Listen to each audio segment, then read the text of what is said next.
앞에 앉은 그 어린 학생들 보니까 저도 13살 때 중학교 1학년 때 기억이 납니다. 그때 저도 처음으로 그 중학교 입학해서 이제 어른 예배 참석을 하게 됐습니다. 그때 우리 그 목사님이 나이가 좀 드신 목사님이었는데 한참 설교하시다가 신문지를 이렇게 들더니 이 사람은 반드시 지옥 갑니다. 그러면서 이제 설교를 했어요.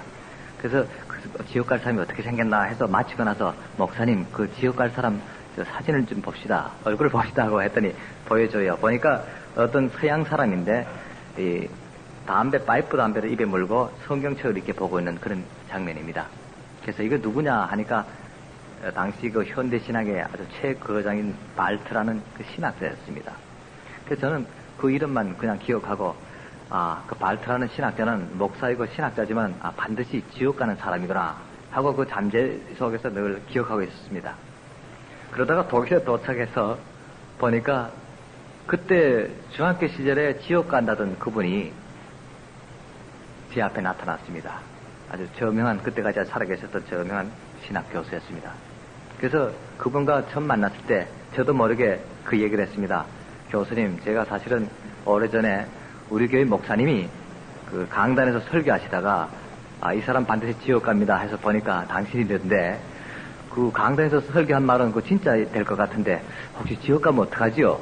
그렇게 제가 물었습니다.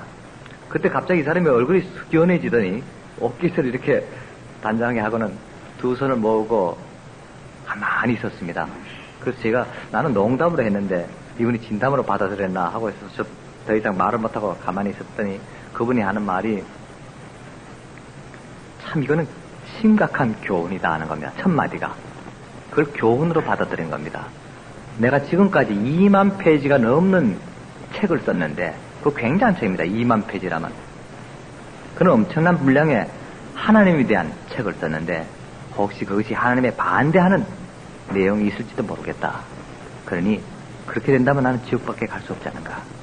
어쩌면 당시 그 목사님이 선견지명에 있어서 이 같은 평가를 했지 않은가 하는 그런 얘기를 했습니다. 하나의 그것을 심각한 자신의 교훈. 아마 그 사람은 일생 지금까지 많은 신학서적을 쓰면서도 자기가 지옥 간다는 사실은 전혀 생각하지 못했을 겁니다. 또 지옥 가려고 상상도 하지 않았고 그는 반드시 천국 가고 하나님께 상 받으리라고 생각했다는 사실을 자기 스스로가 인정했던 것입니다. 처음으로 어떤 한국에선 이름 없는 학생이 그 한마디 던진 것이 그 대신학자에게는 굉장히 충격으로 받아들여졌던 말입니다. 그 후에 그분의 지필은 완전히 달라졌습니다. 정말 복음적이고 성경적인 필체로 바뀌었던 사실을 그 후에 알게 됐습니다. 이같이 뜻밖의 놀라운 역사적인 교훈이 나타날 때가 많습니다. 오늘 이 본문의 말씀도 우리에게 이 같은 놀라운 역사적인 교훈을 준다고 생각할 수 있습니다. 마가복음 5장 22절 이하에 나타나는 이 본문에 보면은 회당장 야일의 초청을 받은 주님께서 그 집에 가시는 도중에 뜻밖의 초청을 받지 않은 어떤 여자가 와서 아무도 모르게 예수님에 대해서 그 옷을 만져서 12해나 앓던 혈루증이 즉시 낫고 구원받았다는 그런 이야기입니다. 여러분, 물론 이 이적 자체가 귀하고 아름답습니다만은 여기 나오는 이 여자의 깊은 믿음의 모습이 더욱 우리에게 뜻깊은 교훈을 준다고 볼 수 있습니다. 또한 예수님께서 그 여인에게 하신 말씀, 누가 내 옷에 손을 대었느냐 하신 그 말씀이 우리에게 더욱 자극을 준다고 볼 수도 있습니다. 바로 그때는 예수님께서 전도 여행을 한참 하실 그때였습니다. 본문에서는 예수님께서 무리 가운데 돌이켜 말씀하시되 누가 내 옷에 손을 댔느냐 그렇게 물으셨습니다. 저기 이때 예수님께서는 뒤따른 많은 사람들을 보시고 그 사람들 가운데서 한 여자를 지적하면서 하신 말씀입니다. 이를 볼 때 여기서 우리는 당시에 많은 사람들과 그리고 이 이름도 모르는 이 한 여자의 뚜렷이 다른 모습을 우리가 볼 수가 있습니다. 그 이 다른 모습을 통해서 예수님께서 하신 말씀, 누가 내 옷에 손을 댔느냐 하신 이 말씀의 뜻이 정말 우리에게 지금도 깨달을 수 있는 무엇인가를 보여준다, 이렇게 생각할 수 있습니다. 이제 이 시간에는 당시 예수님 앞에 선 많은 사람들과 이름도 모르는 한 여인의 크게 다른 모습을 우리가 생각해 보면서 주님의 교훈을 여러분들과 같이 생각해 보고자 합니다. 첫째는 아무런 목적 없이 그냥 금중심리에 이끌려서 나온 많은 사람들과 목적을 가지고, 뚜렷한 목적을 가지고 주님 앞에 나선 이 여자의 서로 상반된 모습입니다. 물론 이때 예수님을 찾아보이던 사람들이 전혀 목적이 없었다는 뜻은 아닙니다. 예수님께서는 가시는 곳마다 많은 사람들이 모였습니다. 그리고 그 많은 사람들 속에는 각자 나름대로의 목적을 갖고 있었습니다. 어떤 사람들은 얼마 전에 오병이어의 기적을 봤으니까 이날도 예수님한테 가면은 뭐 먹을 거 한 그릇, 전심 한 끼는 해결되지 않겠는가, 그렇게 생각해서 오는 사람도 있습니다. 또 어떤 사람은 내가 몸이 약한데 이 병을 낫게 할 수 있지 않겠는가, 병을 낫게 해서 오는 사람도 있습니다. 또 어떤 사람들은 오늘은 무슨 말씀하실까, 정말 재미난 말씀은 있겠지, 그 말씀에 기대를 갖고 오는 사람도 있습니다만은, 그러나 이 여인은 그 목적이 너무나 뚜렷하고 선명했고 또 심각했다는 사실입니다.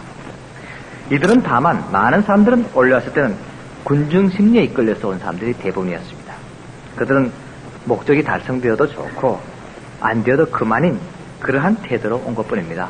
오늘 뭐 이적이 없어서 좋고, 또 밥을 얻어먹어도 좋고, 또 말씀이 어떻든 그냥 사람들이 많이 가니까 오늘 또 별다른 일이 있을까 하는 그런 심리로 왔습니다. 그러나 이 여자는 자신의 뚜렷한 목적, 정말 인생을 걸고 간곡한 마음으로 주님 앞에 나왔다는 사실입니다. 자신이 목적이 반드시 달성되어야만 되는 것을 소망하면서 뜻있게 예수님의 옷가를 잡았다는 사실입니다.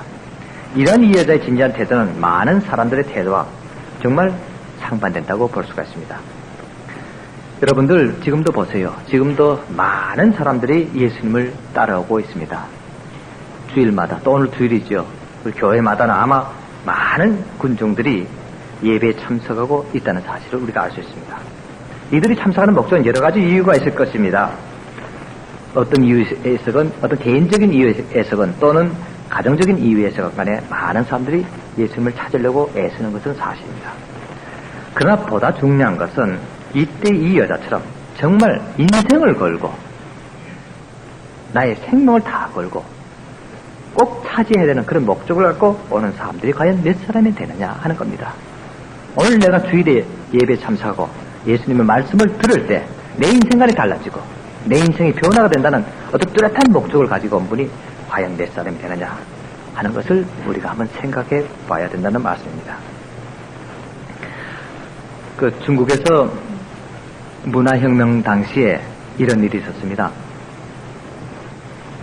이제 사람들이 그때 공산당 그 홍위병들이 일어나서 할 때 세상이 거꾸로지게 만들었습니다. 다시 말해서 가족끼리 서로 반목을 하게 되고 사제간에 반목이 시작됩니다. 그래서 학생들이 학교 교장을 고발하는 사건이 일어났고, 또 사회단체에서는 밑에 있던 부하 직원이 상관을 고발하는 그런 사건이 있습니다. 그런데 어느 가족에 아들이 아버지를 고발한 일이 있었습니다. 그때 그 부모님들은 예수를 믿던 종교를 가진 기독교인이었습니다. 이 아이가 12살 때인데, 이제 소학교를 다닐 때인데, 마지막 졸업반인데 학교를 가니까 선생의 잘못이라든가 부모의 잘못이라든가 우리 공산주의 사상에 잘못되는 그런 게 있으면 누구든지 고발해라. 그러면 상도 타고 정말 영웅으로 대접한다. 이렇게 나붙었습니다.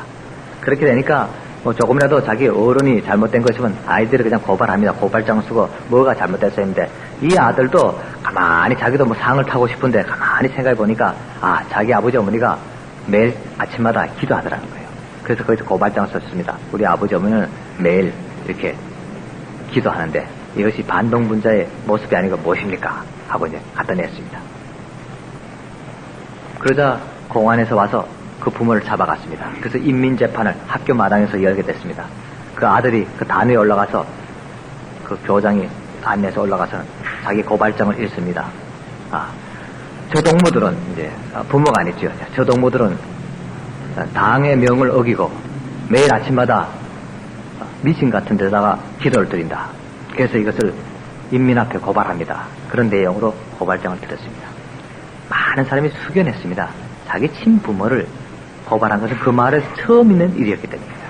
그러니까 그 당에서 나온 사람이 박수치라고 그러고 그냥 손뼉치고 뭐 야단합니다. 영웅이라고. 이제 상장도 주고 상금도 줍니다. 근데 그 다음 문제는 그 다음에 생깁니다. 졸지에 고아가 돼버렸다는 사실입니다. 아버지 어머니가 잡혀 들어갔습니다. 반동 문제로. 이렇게 되니까 그 누나는 정신이 나가서 미쳐서 어디론가 도망가 버렸습니다. 얼마나 무서워서 미쳤겠습니까? 그러니까 이 아들이 졸지에 고아가 돼서 혼자 있게 되니까 당에서 정말 충성스러운 당 일꾼이라 그래서 장학금을 주고 중학교도 보내고 또 고등학교도 보내고 대학도 보내갖고는 이 사람이 아주 그 당의 엘리트 당원으로 이렇게 하게 됐습니다. 그때 이 사람이 12살이었다고 합니다. 그때 66년도였습니다. 세월이 몇십 년이 지났습니다. 한 25년이 이렇게 흐르고 난 후에 이 사람도 당의 중진이 되었고 자기도 결혼해서 자식을 키우게 됐습니다. 근데 어느 날 갑자기 자기가 고발해서 처형당한 아버지의 모습을 보게 됐습니다. 그것은 자기 아들에게서였습니다. 소학교 다니는 아들이 어느 날 갑자기 싱긋이 웃으면서 자기를 돌아보는 그 눈빛이 그때 고발했을 때 아무런 원망도 하지 않고 자신을 물끄러미 바라보고 있던 그 아버지의 눈빛과 꼭 같았다는 사실입니다. 지금까지 생각하지도 못하고 생각할 수도 없었던 그 일이 갑자기 25년 전 일이 생각나게 됐습니다. 자기도 모르게 이게 내가 당에 충성하는 내가 왜 이렇게 마음이 약해질까 하는 그런 마음도 가졌지만 그 자기 아들의 모습에서 아버지를 발견했다는 사실입니다. 이 사람의 양심의 가책이 그때부터 점점 싹트기 시작합니다. 그러던 중에 저를 우연히 만나게 됐습니다. 제가 그랬습니다. 사람은 누구나 죄를 짓는다. 나는 그 사람이 그런 과거가 있다는 건 모르고 그 사람이 설명했습니다. 그 많은 죄를 지면 항상 죄책감에 시달리게 된다. 그러나 우리가 내세에 정말 하나님 나라 영원한 세계로 들어갈 때는 그것은 씻어져야 된다. 깨끗이 씻지 않으면 들어갈 수 없지 않는가. 그렇게 얘기를 했습니다. 그 이 사람이 저도 만나고 앞에 앉아서 얘기는 잘 들으면서도 뭔가 괴로워하는 빛이 보였지만 무슨 고민이 있는지를 제가 전혀 몰랐습니다. 그러던 어느 날이었습니다. 이 사람이 제게 다가왔습니다. 당신이 얘기하기는 전지전능하신 하나님께서 무엇이나 용서하실 수 있고 무슨 죄든 사해 줄 수 있습니다만은 그러나 용서받지 못할 일을 했는데도 용서할 수 있겠습니까? 나는 그 말이 처음에 무슨 말인지 몰랐습니다. 여러분, 용서받지 못할 일을 했는데도 용서할 수 있느냐? 아무리 하나님이지만 이것은 그렇지 못하지 않겠는가? 그래서 저는 그건 무슨 말인지 몰라서 그게 무슨 말이냐고 했더니 그건 제가 얘기할 수 없습니다. 그러나 너무 괴롭습니다. 그러니까 제가 어떻게 얘기해야 돼서 바로 그것이 하나님이다. 하나님은 용서하지 못할 것까지 용서하시는 분이 하나님이다. 이 세상에서 용서받지 못할 것, 이 세상에서 누구도 감히 용서할 수 없고 손가락질 할 수밖에 없는 그 어떤 죄도 하나님은 용서하신다. 제가 그렇게밖에 대답할 수가 없었습니다. 그러자 그 사람이 그때서야 안도의 한숨을 쉬면서 자기 얘기를 하기 시작했다는 겁니다. 그때 자기가 바로 아버지 보는 앞에서 아버지 어머니가 무릎 꿇고 번거지를 씌워서 꽁꽁 묶여서 뒤에서는 춤을 뱉고 돌을 던지고 막대기를 때리고 하던 그 장면이었습니다. 자기가 그걸 보면서 자기는 영웅이 된 듯이 아버지를 고발했다는 겁니다. 단지 아버지가 매일 새벽마다 둘이서 앉아서 손잡고 기도했다는 그 사실 하나만으로. 사랑하는 여러분, 여러분 지금 여기서 누가 새벽마다 두 내가 손잡고 기도한다고 해서 고발할 사람이 있습니까? 서로 고발한다 할지라도 그렇게 처형당할 수가 있겠습니까? 그러나 이 지구 땅에는 얼마 전까지만 해도 그런 일이 있었다는 사실입니다. 지금 얼마나 차이합니까? 여러분이 매일 새벽마다 찬송을 부르든 성경을 보든 기도를 하든 아무도 탓할 사람 없습니다. 그리고 여러분이 매일 기도하며 찬송하며 하나님께 영광 올릴 때마다 축복은 더해지고 은혜는 더 충만해지는데 과연 여러분들은 그 축복을 외면하고 있습니까? 아니면 받아들이고 있습니까? 여러분이 매일마다 하나님 만나는 그 즐거운 시간을 외면한다면 그것은 바로 축복을 외면하는 것과 꼭 같습니다. 단지 그거 했기 때문에 하나님과의 교제를 위해서 기도한 것으로 인해서 아들에게 고발당한 사람이 있는데 여러분 얼마나 행복한 이 환경을 누리며 사십니까? 그때 이 사람이 나이 40이 지나서야 비로소 그 당시 아버지 심정을 깨닫게 된 겁니다. 과연 과연 내가 미쳤느냐? 왜 그랬느냐 하는 겁니다. 그러면서 그것이 자기 아들, 자기가 난 그 아들에게서 아버지의 모습을 봤을 때 얼마나 기가 막힌 과거가 되었겠습니까? 그 얘기를 하다 못했어요. 그냥 엉엉 웁니다. 그러면서도 아버지가 한마디도 그 모습이, 그 눈빛이 자기를 노려보는 눈빛이 아니었다는 겁니다. 원망하는 빛이 아니었다는 겁니다. 그래도 대견한 듯이, 그래도 너는 내 아들이다. 내가 날 대신하고 내가 지금 죽을 자리에 섰어도, 내가 지금 맞아 죽고 있어도 그래도 난 널 사랑하는, 너는 내 아들이다. 여러분, 그것이 그 아버지의 마지막 모습이었다는 겁니다. 이제 그는 당에서 인정하는 일꾼이 됐습니다. 그러나 뜻밖의 어느 날 12살 날, 그때 자기가 고발했던 그 나이 때 그 아들의, 자기 아들의 그 모습에서 아버지를 발견했을 때 비로소 양심의 가책을 느끼고 회개하는 마음이 생겼다는 겁니다. 그때 제가 그 사람의 손을 꽉 잡고 말했습니다. 이것이 바로 아버지가 당신을 사랑하는 또 증거다. 죽어서도 사랑하는 증거다. 왜냐? 당신이 회개하지 못한다면 지옥 갈 수밖에 없는데, 회개할 기회를 당신 아들을 통해서 아버지 모습을 보여줬다는 것이 얼마나 감사한 일이냐. 이제 당신은 어떤 선택을 하겠는가? 아버지로부터, 하나님부터 용서받는 정말 새삼을 얻는 그 인생을 택할 것인가? 아니면 계속 양심의 가책만 하다가 망하는 그런 인생을 할 것인가? 그런 대화를 나눈 적이 있습니다. 사랑하는 여러분, 여러분 들으면 아마 기가 막힌 일이라고 생각하지만 그 일이 한두 건이 아니고 당시 10여 년 동안의 문화혁명 시절에 언제나 있어왔던 사실입니다. 심지어는 아내가 남편을 고발하고, 남편이 아내를 고발하고, 옆집 사람이 이웃 그렇게 친하던 사람을 고발하고, 그런 일들이 얼마나 많은지 모릅니다. 여러분, 이것이 공산주의라고 들으니까 막 그런다 하지만, 제가 미국 와서 처음 LA 와서 들으니까 교회끼리도 그렇게 서로 고발하는 일이 있습니다. 장로님이 목사님을 고발하고, 집사님들이 집사끼리 고발하고, 이게 무슨 일입니까, 여러분?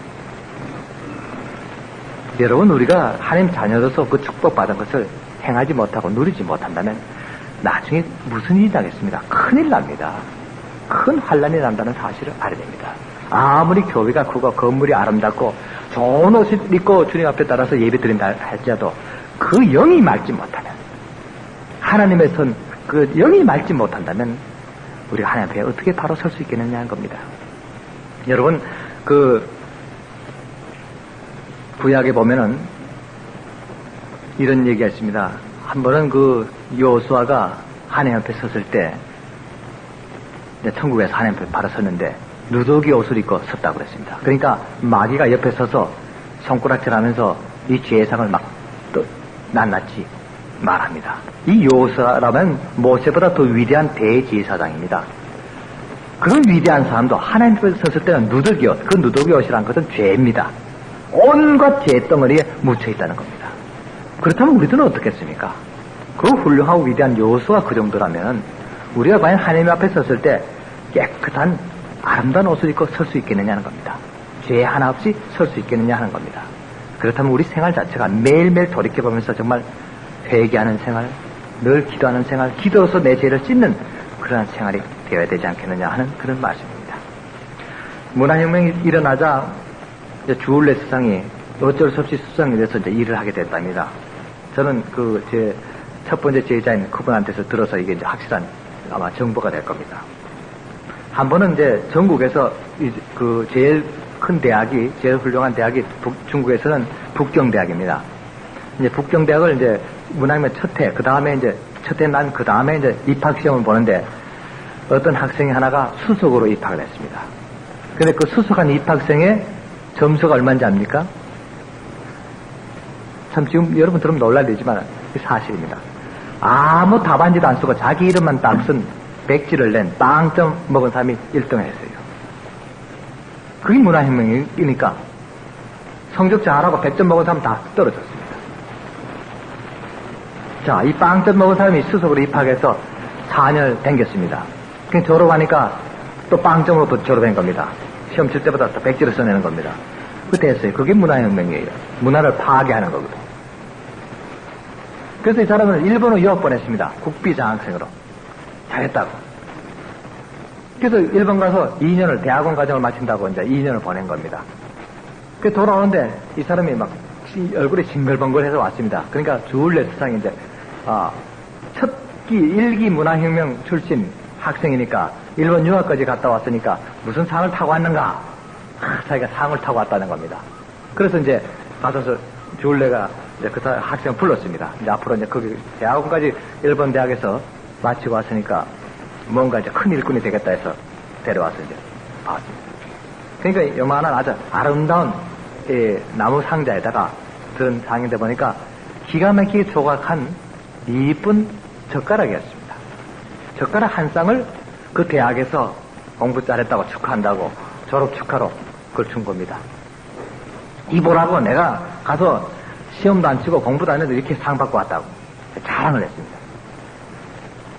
그래서 주울레 스상 앞에 이제 데려왔어요. 그 밑에 있던 그 당 관료들도 축하한다고 다 써있는데 주울레 스상은 이 사람은 아주 인텔이거든요. 똑똑한 사람이다. 독일의 게팅은 대학에서도 공부도 하고 원래 기독교인이었습니다. 그 주울레 스상의 이름이 은나이라고 해서 은혜 은자야 올레자입니다. 은혜가 임했다는 그런 이름으로 할 정도로 그 부모에게서도 그렇게 위안받던 그런 사람입니다.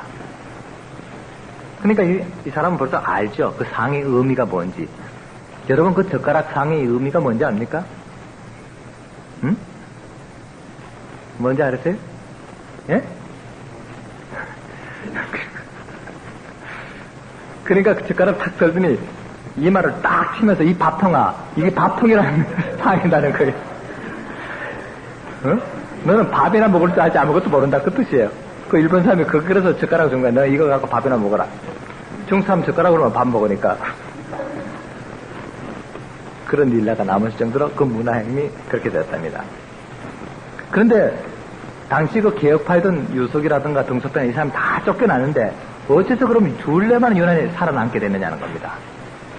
그 사람도 개혁파였고 앞장섰는데 또 세력도 오히려 그 못했던 것보다도 훨씬 앞섰고 많은 존경받은데 이렇게 했느냐는 겁니다. 그건 그 사람의 성격이라 그럽니다.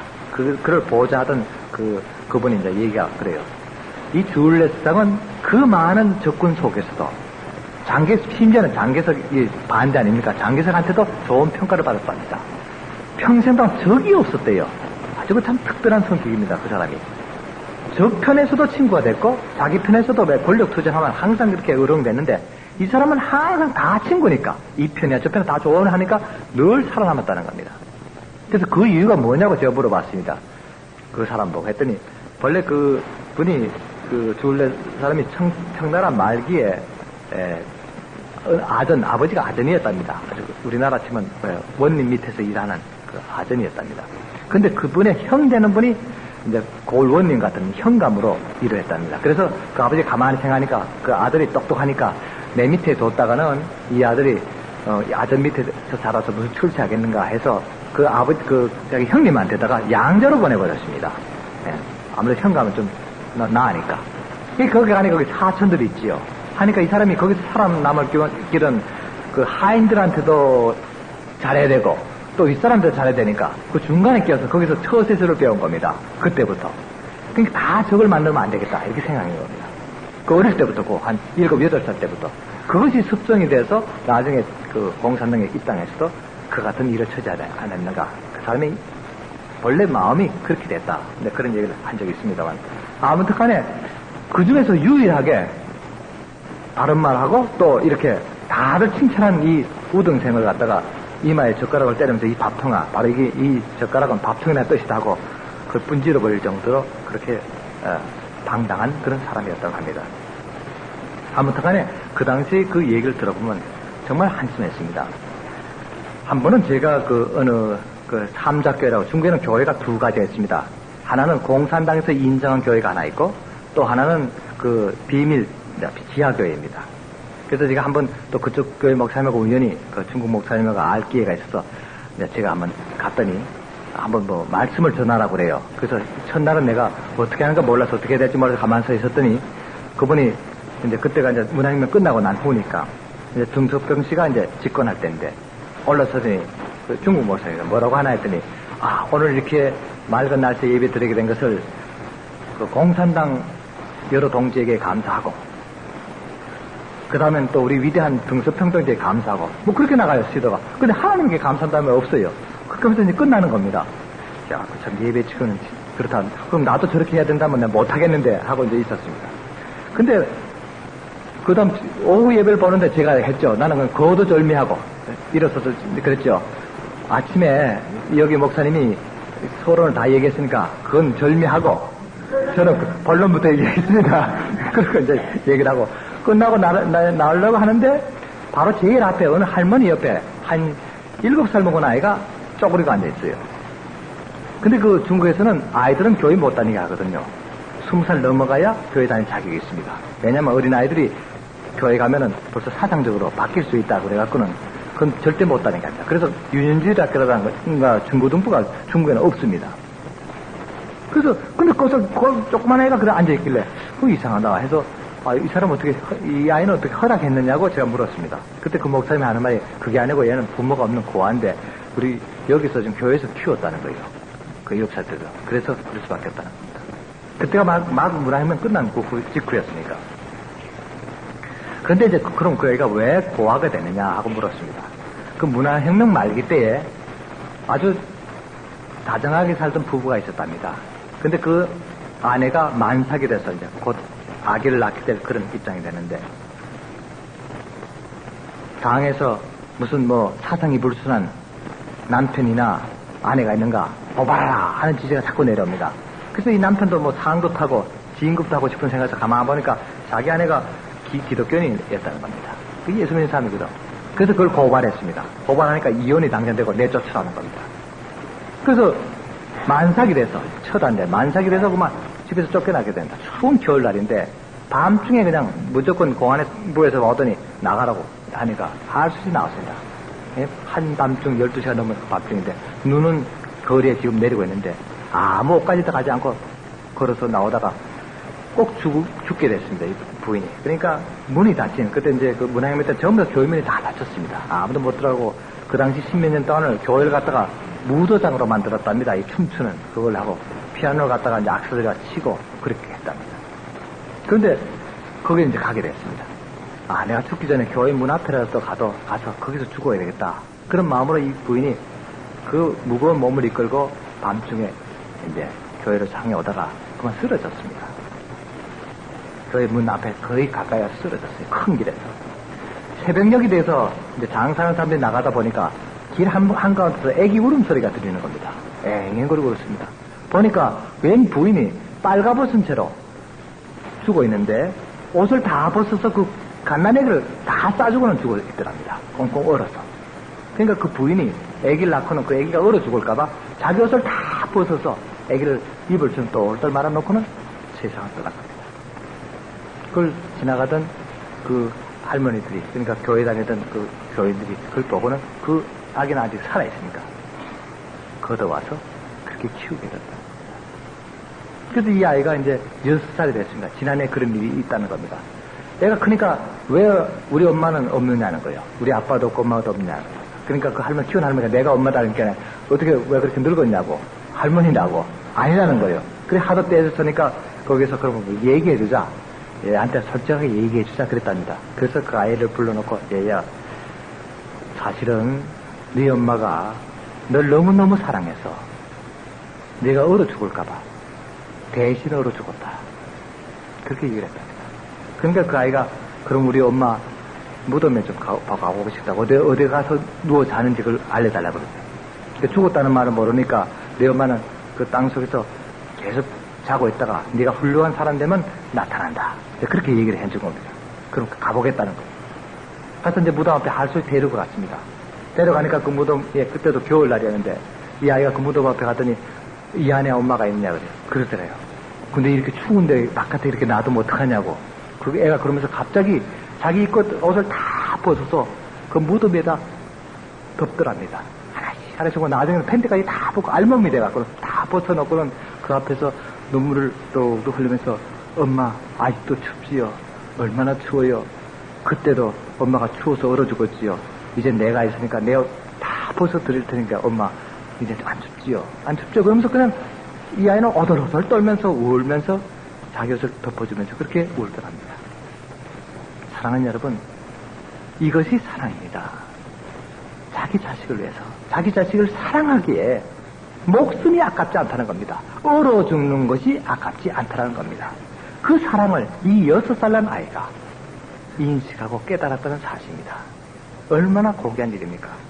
우리 인간도 이럴진데, 사람도 이럴진데, 우리가 하나님께서 인간이 되셔서 우리 죄를 모든 걸 다 짊어지시고 이 세상에 오셔서 세상을 떠났습니다. 우리 죄를 다 지시고 그리고 우리를 깨끗게 하셨습니다. 그런데 우리는 과연 그만한 감사를 하고 있는가 하는 것을 우리가 생각해 볼 수가 있습니다. 두 번째로 생각하는 것은 많은 사람들의 생각과 이 한 여인의 단순한 한 생각의 차이라는 점입니다. 이때 많은 군중이 예수를 따라온 것은 그들은 많은 길 중에 한 길을 택했다는 사실입니다. 그들에겐 얼마든지 다른 길들이 또 있었고 따라서 언제든지 예수님을 떠날 수가 있었습니다. 즉 그들은 그들의 인생의 목적을 이룩해줄 길들이 예수님 말고도 많이 있었다는 사실입니다. 그러나 이 여자에게는 예수님이 바로 유일한 길이었습니다. 예수님밖에 자기 인생을 맡길 길이 없었다는 사실입니다. 이때 이 여인은 그전에도 재물이 많았습니다. 그래서 그 병이 들었을 때 많은 의사를 찾아갔습니다. 또 여러 길을 다니면서 병 고침을 받고자 했습니다. 그러나 이 12년에 나는 세월을 통해서 이 여자가 걸어온 모든 길은 전부 실패했습니다. 하나도 제대로 된 길이 없습니다. 그렇게 많던 재산도 다 탕진했습니다. 많은 유명한 의사들에게도 실망했습니다. 이제는 더 쓸 돈도 없고 더 찾아볼 의사도 없어졌습니다. 마지막으로 최후의 소망을 예수님께 걸고 찾아온 것입니다. 여러분, 이 12년이란 거, 이 12년 세월은 실로 긴 세월입니다. 더구나 병이 들어서 병상에서 이 12년 세월은 엄청난 큰 세월이라고 볼 수 있습니다. 여러분, 이 고대 그 유대인들은 이 숫자마다 전부 다 깊은 뜻이 있습니다. 이제 알레프라고는 이 1이라든가 또 2, 3 이렇게 숫자가 이렇게 나가는데 그 숫자마다 전부 다 큰 뜻을 갖고 있습니다. 예를 들어서 3이라는 숫자는 하늘을 뜻했습니다. 그래서 땅이라는 숫자는 4를 말했습니다. 그렇기 때문에 이 둘을 곱한 12이라든가 7이라는 숫자를 모두 완전수로 말했습니다. 만약 이렇게 생각해 본다면 이 12년이라는 세월은 이 여자에게 있어서는 더 이상 지체할 수 없는 마지막 종국에 이르렀다는 사실을 알 수 있습니다. 이제는 최의 소망을 주님께 걸고 예수님의 옷단을 잡았다는 것입니다. 이것은 예수님만이 구원받으시는 길임을 확신했기 때문입니다. 구약에서는 그 메시아의 그림자를 세 사람으로 봤습니다. 첫째는 왕이었고 두 번째는 선지자였고 세 번째는 제사장이었습니다. 그러나 이 구약에 나타난 많은 선지자나 제사장은 다만 메시아의 그림자였지 메시아일 수가 없었습니다. 다만 이러한 구약의 성취자로서 예수님만이 메시아요 그리스도임을 우리는 분명히 깨달아야 됩니다. 여러분, 현대사회는 봅시다. 참 지속적으로 많은 발전을 하고 있습니다. 저도 그 10년 전에 미국을 지나갈 때 하고 이번에 와보니까 뭐가 달라졌어요. 뭐 컴퓨터란 것이 뭐 뭐든지 다 만용을 한다는 걸 제가 봤는데 저는 아직 컴퓨터가 어떻게 만지는지 모르고 있었는데 아마 기가 막히게 세상이 변화된 걸 봤습니다. 그런데 여러분, 이 굉장한 발전을 이룬 이 중심에 현대 과학은 그 어떤 것에서 찾아낸지 압니까? 독일의 히틀러가 많은 과학자, 당시 독일의 유명 과학자 동원해서 아주 만든 그 로켓가 있습니다. 그런데 그것이 10만 분의 5차로 인해서 10만 분의 1의 오차로 인해서 실패해서 이 2차 대전에 패전했다는 기억이 나와 있습니다.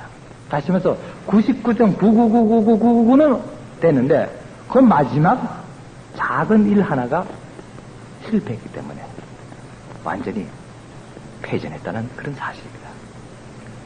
즉 우리가 잘 아는 이 과학 문명의 이 상징인 이 같은 세계 모든 문명이라든가 또 과학 문명이 100%가 없습니다. 아무리 잘해야 99.99999밖에 나타나지 않습니다. 그러나 여러분, 우리 하나님의 역사를 봅시다. 하나님은 천지를 창조하실 때 몇 차례 실험해서 창조하신 적이 없습니다. 또 99.99%가 아니고 완전히 100%로 창조하신 사실을 우리가 창세기에서 알 수 있습니다. 하나님께서는 한번 빛이 있으라 말씀하시고 단번에 천지를 창조하셨습니다. 그러므로 많은 길 중에 한 길을 찾는 것은 인간적인 길입니다.